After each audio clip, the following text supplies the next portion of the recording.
My name is Nicole, and at 34, I never expected to be sitting in my parents' living room in Tacoma, feeling like I was in a hostile takeover rather than a family catch-up. It wasn't a family gathering. It was an ambush. The air was thick, charged with the weight of something rehearsed.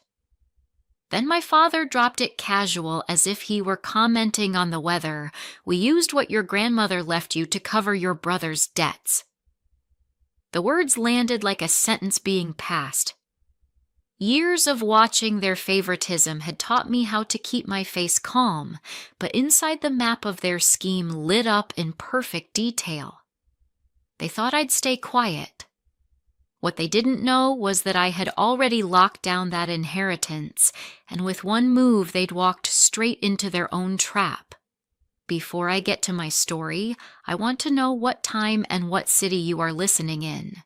I'm happy to know how far my story has spread. My grandmother Karen was the one person who saw me for who I was not, just as the reliable fix for family problems.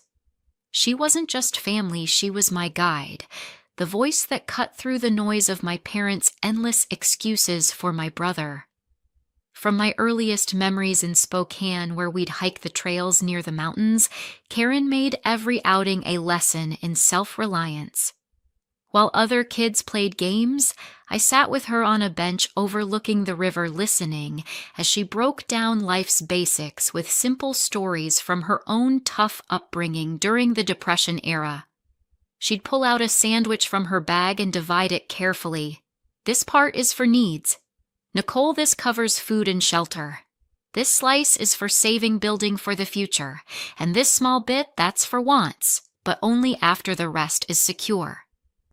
It wasn't preachy.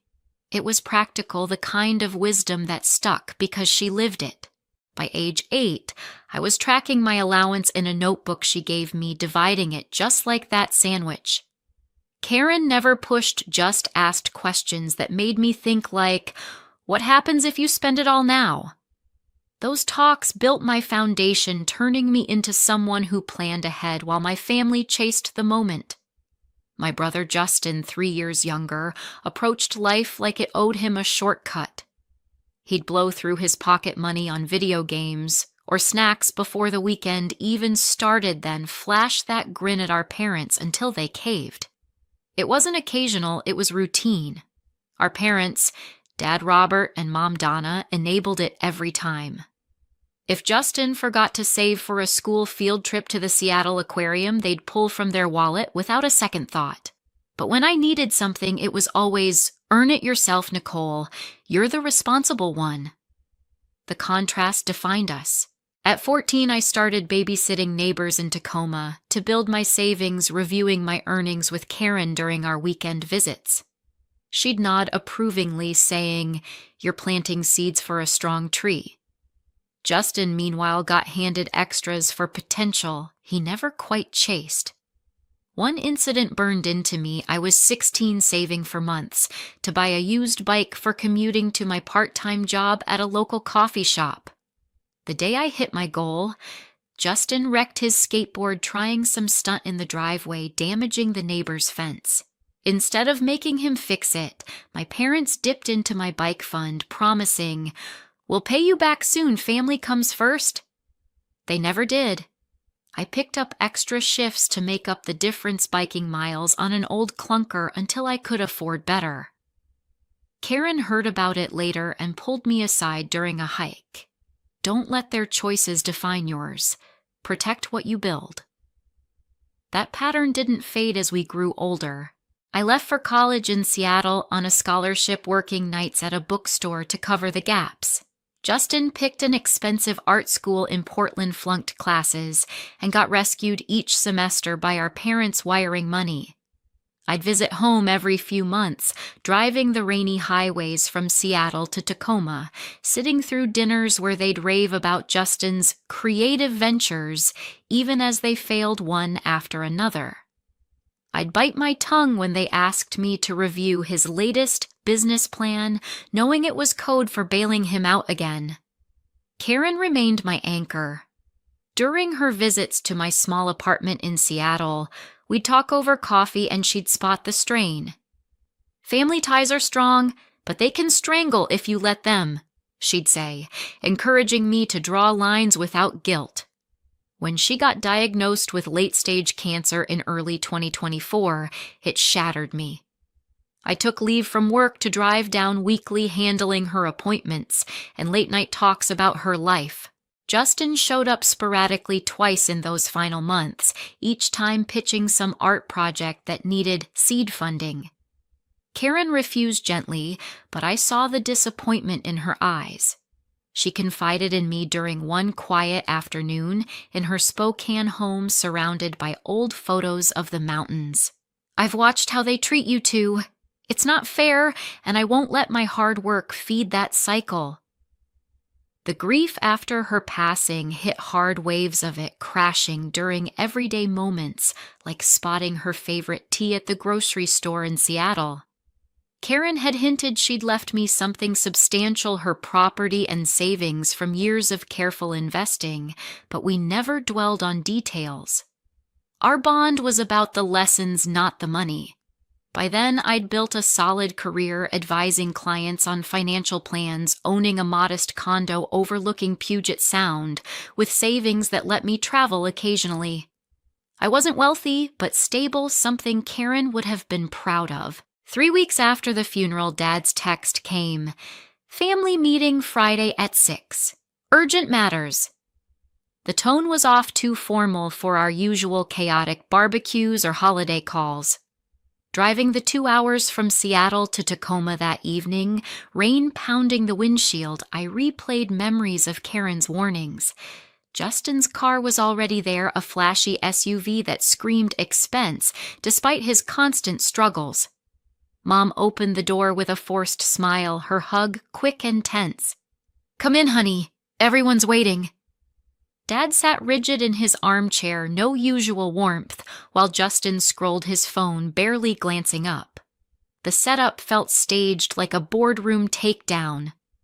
As we settled, Mom fidgeted with a platter of snacks, far fancier than normal, a telltale sign she was softening a blow. Dad cleared his throat. "Let's cut to it. Your grandmother left you her property and assets. Given Justin's situation, we've decided to use it to clear his debts." The words hung there, blunt and entitled, as if my inheritance was communal property. Justin smirked slightly, like he'd won already. Mom chimed in. "You're doing so well, Nicole. You don't need it like he does." I kept composed, years of client crises teaching me to gather facts first. "How much debt are we talking?" Dad replied flatly. "Around $200,000 from some bad investments." Knowing Karen's estate, that was most of it. They'd even contacted her lawyer behind my back, assuming I'd fold. But as they pressed, memories of those Spokane hikes with Karen flooded back her warnings about protecting what I earned. The devil was in the details they were hiding, and I was about to expose it all. Those early lessons from Grandma Karen carried me through the rough patches as I stepped into adulthood. After high school, I headed to the University of Washington in Seattle on a partial scholarship majoring in finance, while juggling 2 jobs, one at a campus library and another waitressing weekends at a downtown cafe.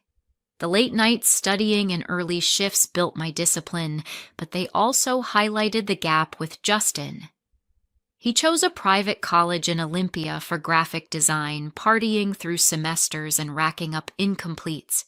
Each time he'd call home in a panic, Dad and Mom would rearrange their budget to cover his tuition hikes or emergency fees.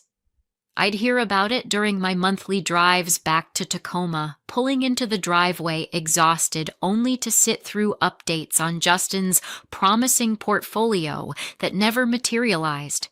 Meanwhile, my achievements got a quick nod. "That's great. Nicole, keep it up." By 22, I graduated with honors and landed an entry-level analyst role at a Seattle firm, climbing the ladder through certifications and long hours. Justin dropped out after 3 years bouncing between freelance gigs that fizzled fast, always with some excuse like, "The market's tough for artists." The favoritism stung more as the years piled on. At 25, I saved enough for a down payment on a one-bedroom condo in Seattle's Belltown neighborhood with views of the ferries crossing Elliott Bay. It wasn't fancy, but it was mine proof of the planning Grandma had drilled in. Justin, by then living back in Tacoma rent-free, crashed his car during a late-night drive and needed bail for repairs. Instead of holding him accountable, my parents refinanced their house to help, then casually asked if I could chip in for his insurance. I refused, politely citing my own bills, but the guilt trip followed. "He's your brother. Nicole family supports each other." "Oh." Grandma Karen during our phone calls would cut through it. "Supporting doesn't mean enabling. You've earned your stability guard it." I'd visit her in Spokane every other month, driving the scenic route through the Cascades, where we'd discuss my career moves over her homemade stew. She reviewed my investment statements with sharp eyes, suggesting tweaks that grew my portfolio steadily. Justin rarely called her except when he needed advice that turned into requests for cash. By my late 20s, the dynamic had solidified into something toxic. I advanced to senior advisor at my firm, helping clients navigate market dips and retirement plans.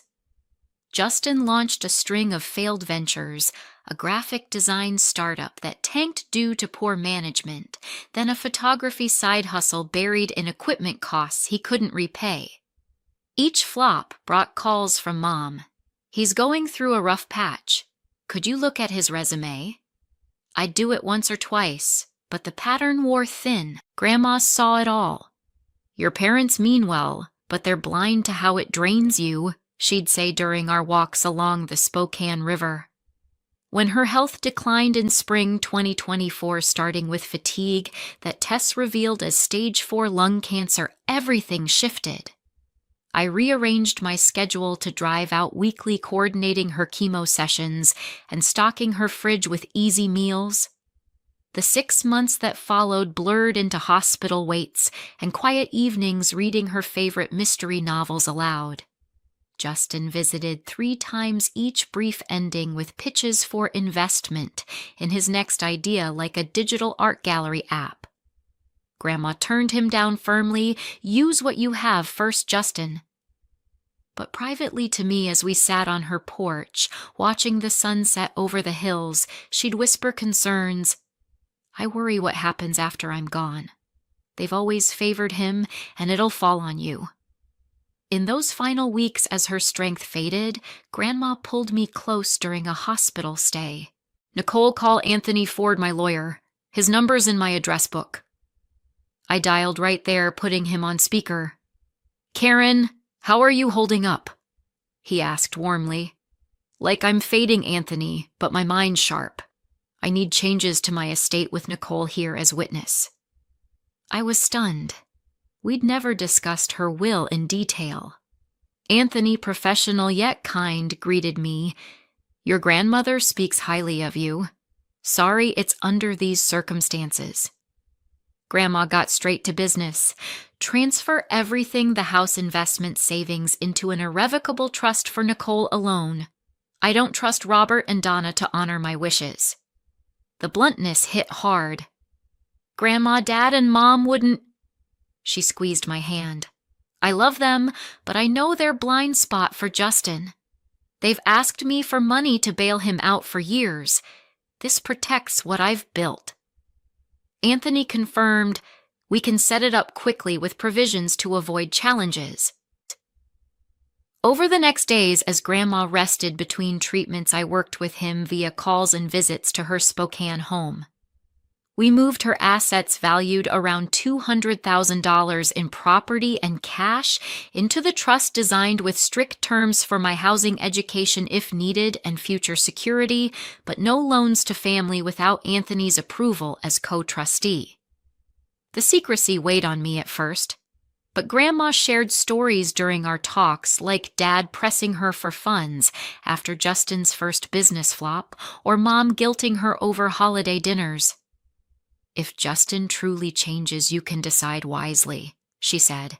"This is a shield, not a wall." Signing the final papers in her hospital room brought her peace. Now I can rest without worry. We kept it quiet. As far as my parents knew, her original will stood leaving most to me with small shares for them and Justin. When she passed 2 months later, the loss crushed me. I'd break down driving past Spokane signs on the highway back to Seattle. At the funeral in Tacoma, I noticed Dad chatting intently with a probate lawyer glancing my way. In the weeks after, they mentioned paperwork vaguely, while Justin suddenly texted more asking about my plans. Anthony kept me updated. Your father's inquired about timelines. The trust is secure, bypassing probate entirely. The minor assets outside it went through normal channels to maintain the illusion. Honoring Grandma's foresight became my quiet resolve, especially as hints of their scheme emerged. But nothing prepared me for how far they'd go until that family meeting text arrived, forcing the confrontation I dreaded yet anticipated. The drive from Seattle to my parents' house in Tacoma that Friday evening felt like heading into a storm. Rain battered my windshield, mirroring the unease twisting in my gut. Dad's text about an urgent family meeting echoed in my head, its formal tone clashing with our usual casual texts about barbecues or game nights. Grandma Karen's warning from her hospital bed about my parents' blind spot for Justin kept surfacing as I navigated the slick highway. By the time I pulled into their driveway, Justin's gleaming black SUV was parked out front, a stark contrast to my practical hatchback. For someone supposedly drowning in debt, he sure had a knack for flashy purchases. I grabbed the coffee I'd brought as a peace offering and steeled myself stepping into the house where Mom greeted me with a smile that didn't reach her eyes. "Nicole, you're here good," she said, her voice tight as she ushered me inside. The living room smelled of her signature pot roast, a dish she only made when she wanted something or needed to smooth over bad news. Dad sat in his recliner posture, rigid, like he was about to negotiate a deal, not talk to his daughter. Justin lounged on the couch, scrolling his phone, barely muttering a "Hey sis," without looking up. I caught a glint of a new smartwatch on his wrist, easily $1,000, my advisor brain calculated. Mom bustled in with a tray of appetizers fancier than our usual chips, and dipped her hands fidgeting as she set it down. The tension was suffocating, like everyone was reading from a script I hadn't been given. We made awkward small talk about Tacoma traffic and the Seahawks' latest game, but their glances at each other screamed rehearsal. Finally, Dad cleared his throat, folding his hands like he was addressing a boardroom. "Nicole, we need to discuss something important about your grandmother's estate." "Yeah." My pulse quickened, but I kept my face neutral, nodding for him to continue. He leaned forward, voice measured. "Given Justin's financial situation, we've decided to use the property and assets she left you to clear his debts around $200,000 from some bad investments." The words landed like a sucker punch delivered, as if he were suggesting we split a dinner bill. Mom jumped in, her tone overly sweet. "You're doing so well with your career and condo, honey. Justin needs this more than you do right now." Justin finally looked up, smirking slightly, like he assumed I'd roll over. I forced a calm smile, years of handling panicked clients kicking in. "That's a big number. Can you break down what these debts are?" Dad hesitated, his eyes narrowing. "Mostly business loans from his last project, a digital art platform that hit some snags." The vagueness raised red flags. Justin shifted, muttering, "Just some startup costs and market issues, no big deal." I pressed further, keeping my tone light. "What kind of startup costs add up to $200,000? Mom's smile faltered, and she busied herself rearranging napkins. Dad cut in. "The details aren't the point, Nicole. It's about helping family." The dodge confirmed they were hiding something. I excused myself to grab a glass of water, my mind racing. In the kitchen, I noticed Mom's laptop open on the counter, a tab visible with an email titled Urgent Justin Payment Plan. Glancing toward the living room to ensure they were still talking, I clicked it open. It was from a creditor outlining missed payments on a luxury condo lease in Seattle's Capitol Hill and overdue credit card bills tied to high-end purchases, designer clothes, tech gear, a European trip. Not a word about startup costs. Another email buried deeper was from Justin's old business partner warning my parents about his reckless spending on personal projects that tanked their venture. My heart pounded as I snapped photos with my phone evidence piling up. Back in the living room, they were still deep in their rehearsed pitch. Mom's voice had a pleading edge. "Your grandmother would want us to stick together, Nicole." I nodded slowly, buying time. "Did you already talk to her lawyer about redirecting the assets?" Dad's face tightened, but he answered smoothly. "We spoke to Anthony Ford. He said it's just a matter of signing some papers once probate clears." The lie was bold. They'd gone behind my back, assuming I'd cave without checking. I slipped my phone into my pocket, hitting record discreetly, a trick I'd learned from client disputes. "So you're saying the estate's already set to go to Justin's debts?" I asked, feigning confusion. Mom nodded eagerly.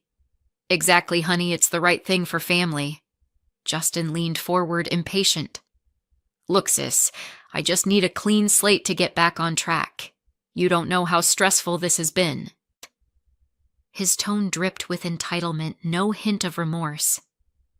The pieces were falling into place, but one detail nagged at me. Grandma had warned me about their pattern, and the emails confirmed it wasn't just failed investments, it was a lifestyle Justin couldn't afford, propped up by my parents enabling. I pushed harder. "What happens after this? Will Justin get financial counseling to avoid this again?" Dad's face darkened and he snapped. "That's not your concern. He just needs a fresh start." Mom reached for my hand, her eyes glistening with practiced tears. "You're the strong one, Nicole. You can handle this." The manipulation was so blatant it almost made me laugh. Instead, I stood saying I needed a moment to think. As I stepped into the hallway, I overheard Mom whisper to Dad, "Do you think she's buying it?" My resolve hardened.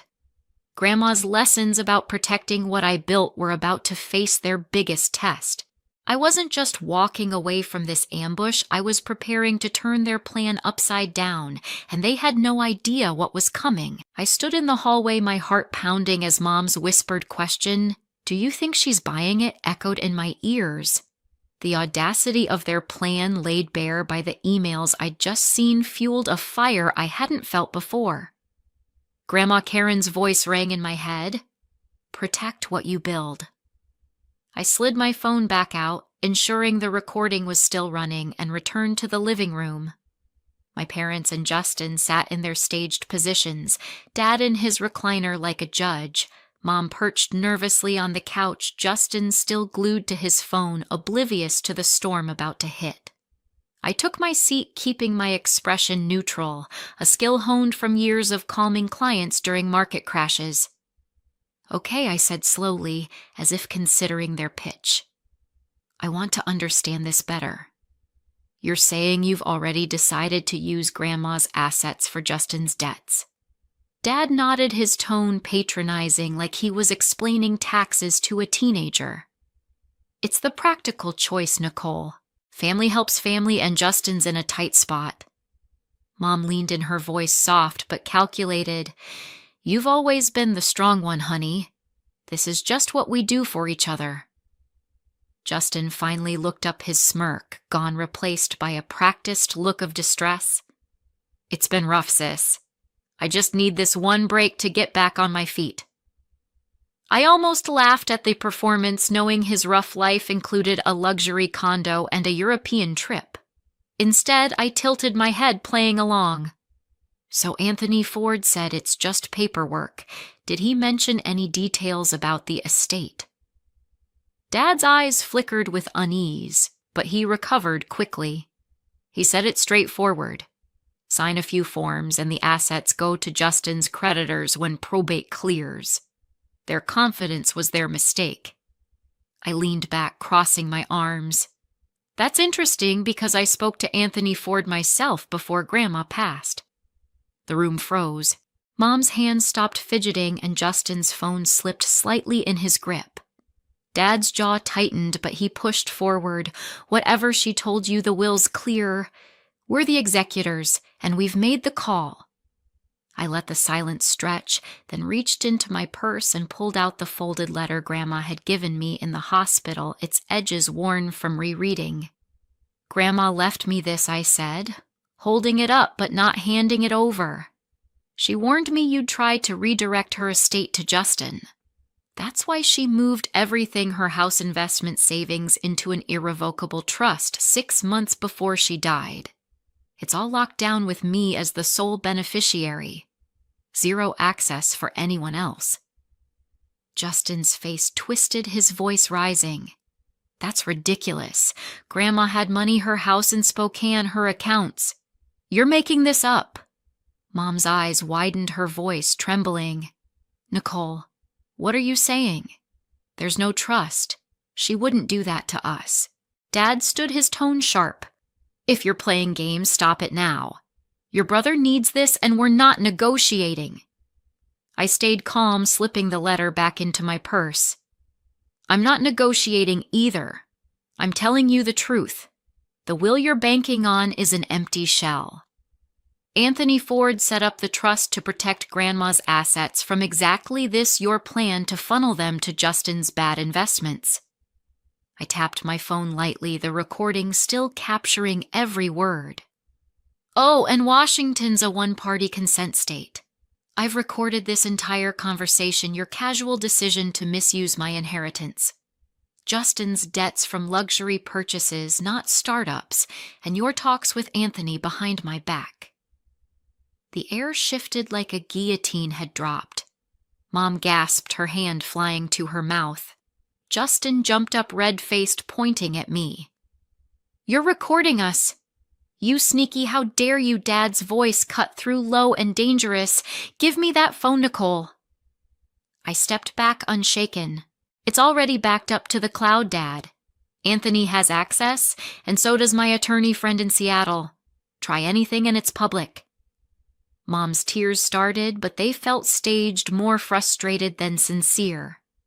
How could you do this to your own family?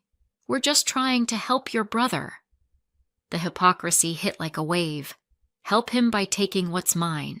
You didn't even ask, you decided like my life's work means nothing.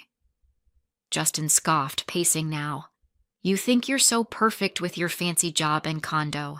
You've never struggled like me. I couldn't hold back a bitter laugh. Struggled, I worked 2 jobs through college while you partied through art school on Mom and Dad's dime. I saved for years to buy my place while you racked up debts on trips and watches. Don't lecture me about struggle. Dad tried a softer tack, his voice dripping with condescension. Nicole, honey, even if there's a trust, we can work with it. You can still help Justin. It's what Grandma would want. The lie about Grandma's wishes pushed me over the edge. She set up the trust because she knew you'd do this. She told me you've been asking her for money for Justin's flop since I was in college. She wanted her legacy protected, not squandered. Mom's tears stopped cold, her voice hardening. That woman always favored you hoarding her wealth, while we struggled to support Justin's dreams. The mask was off. I stood grabbing my purse. I'm done here. You want to know why Grandma didn't leave anything for Justin? Ask yourselves why you never visited her unless you needed cash. Justin lunged forward, his voice venomous. You're no sister of mine. You're selfish, sitting on money you didn't earn. Dad grabbed his arm, but there was no real effort to stop him. I headed for the door, my voice steady. You made your choice. The trust is ironclad, and I'm honoring Grandma's wishes. Mom's voice cracked behind me.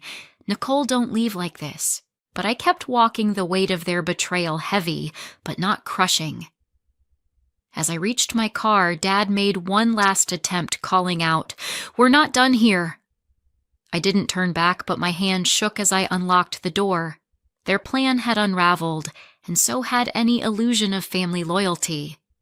What came next would test every lesson Grandma taught me, and I wasn't sure I was ready for it. As I drove away from my parents' house in Tacoma, the rain had stopped, leaving the streets slick and reflective under the streetlights. My hands gripped the wheel, still trembling from the confrontation, but a strange calm settled over me.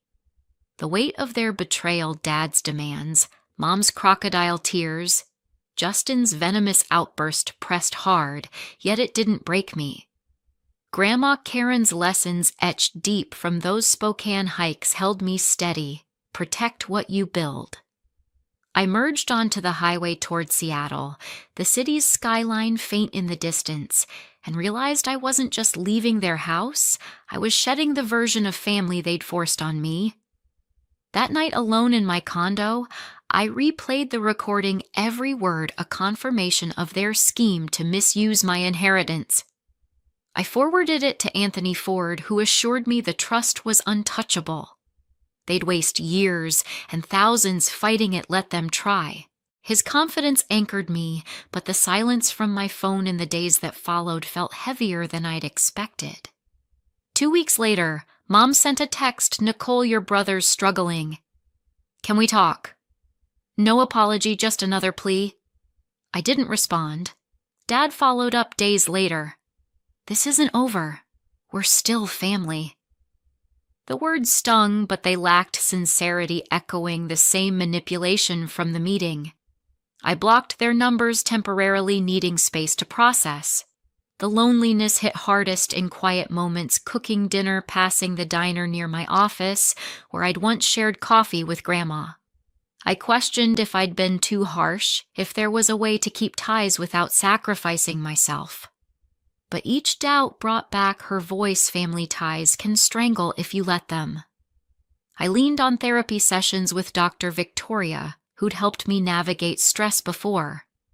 "Their actions aren't your fault," she said during a virtual call, her voice steady.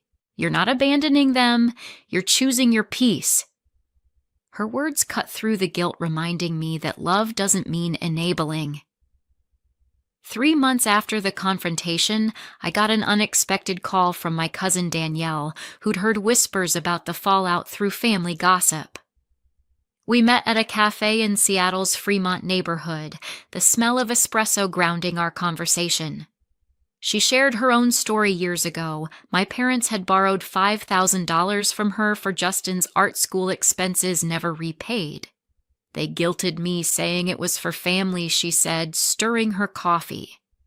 "I wish I'd set boundaries like you did." Her honesty cracked open a door I thought was closed.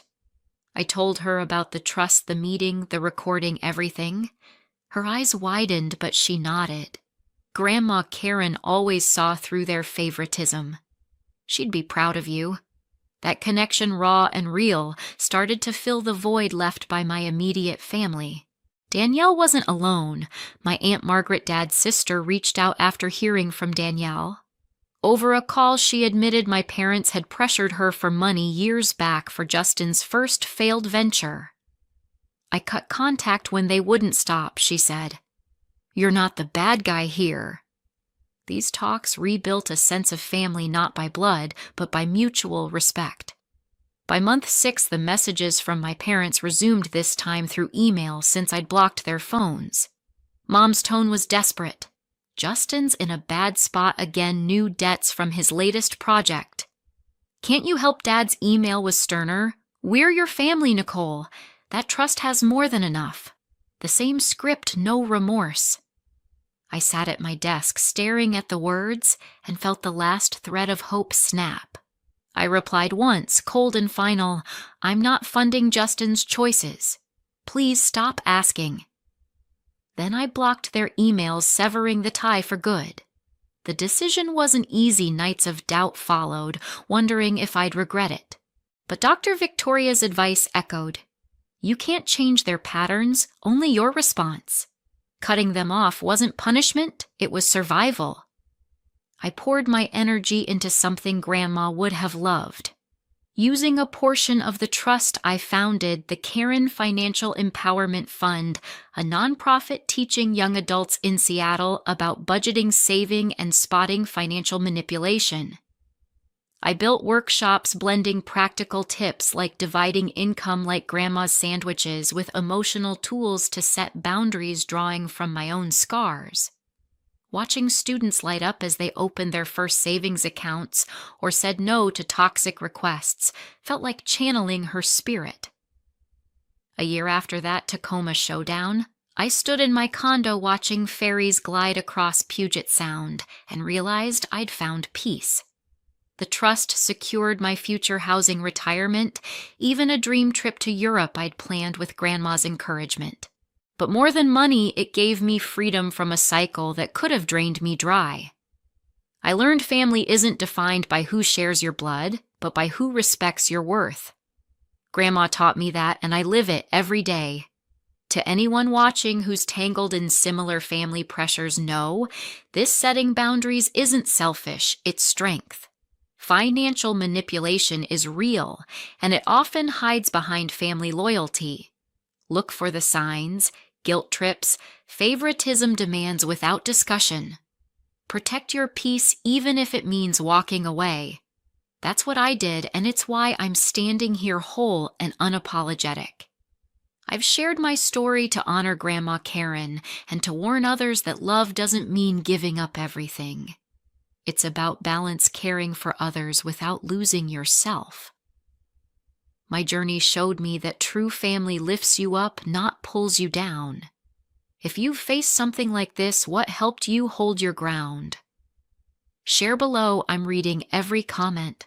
Thank you for listening to my story. It means the world to know you're out there. Please subscribe to hear more real stories like this, and let me know your thoughts. Your support keeps this going.